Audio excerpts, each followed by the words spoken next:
Hey guys, so this weekend we did some outdoor tests using the Mevo Core, and it was pretty windy, and we picked up a lot of wind noise using the stock microphone. So we thought we'd do a comparison with the stock mic, which is what we're using right now. Concrete shop picks up a lot of ambient noise. 3D printers going in the background, so you hear a lot of that noise. We're going to try a couple options and then let you know what they all sound like. So this is the Rode Video Micro. It's a shotgun mic, and we've set the gain up really high because it doesn't look like we're picking up a lot of sound. That's kind of common with a shotgun mic. You'll want to use that in an environment where you're not wanting to pick up sound from behind. You're only going to want to pick up sound from the front. So of course a backstop mount, that works really well. But again, and we're not using the stock cable, so that actually could be reducing some of our gain, but it seems pretty low. Have to let us know what you think on that one. So this is a Rode Lapel mic, and I apologize, I don't remember the model. We bought it some time ago. It's a fairly high-end mic for whatever that's worth. And I apologize, I typically would not just mount this hanging right here. I would use some gaffer tape or something underneath my shirt so you wouldn't see the microphone, but just a simple setup right now. Again, the gain is fairly high because it doesn't look like it's picking up a lot of sound.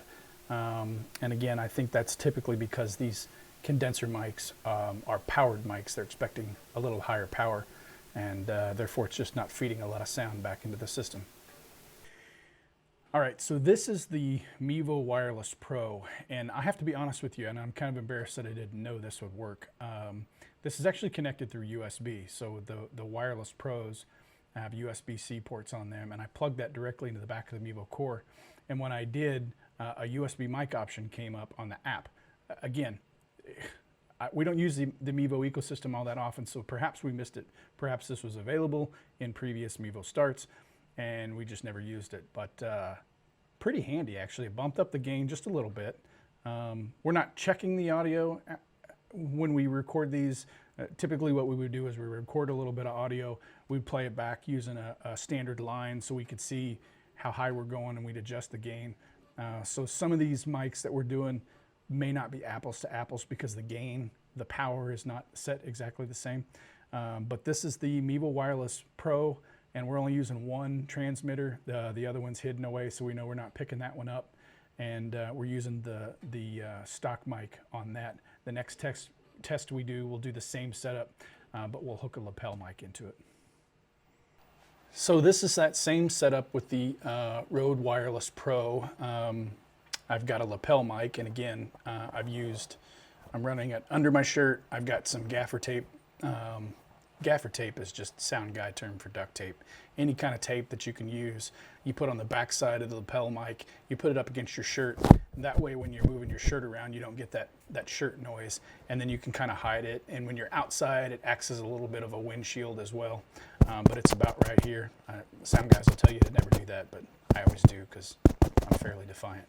In any event, this is that lapel mic. This is the stock lapel mic that comes with the Rode Wireless Pro. So has a decent sound, not bad. So in this last test, we're going to do kind of a non-traditional mic test. This is a Rode NT1. It's a studio mic, a good quality mic. It's one we use obviously in the studio. We do a lot of voiceovers for our tutorials, our setup instructions and things like that. The mic doesn't connect directly to the camera. It is a USB mic. It's plugged into USB-C via our laptop. I tried using it as a USB input on the camera itself, and it didn't work, and I expected that to happen. The mic requires quite a bit of power, so I did not expect it to work. So this really isn't a fair comparison because this mic wouldn't be connected directly to the camera. But what we're going to do is we're going to do a production like we would do out at the field when we used an external mic, or when we do multi-camera productions where we'll take a bat strike or something like that will create a peak on the audio of all of the waveforms, and then we align those peaks together and mute whichever mic we don't want and keep the mic that we do want, and that sort of synchronizes the audio to the video. And we're going to do that in this case as well. Again, not a fair comparison because it doesn't really apply to the camera. It's not one that could be used with the camera as a comparison to all the other mics we've done. but just to kind of get a feel for audio quality as a comparison in a whole.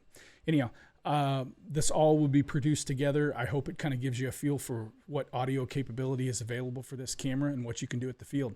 If you have more questions, please don't hesitate to reach out. Josh@linkspider.com. Thanks, guys.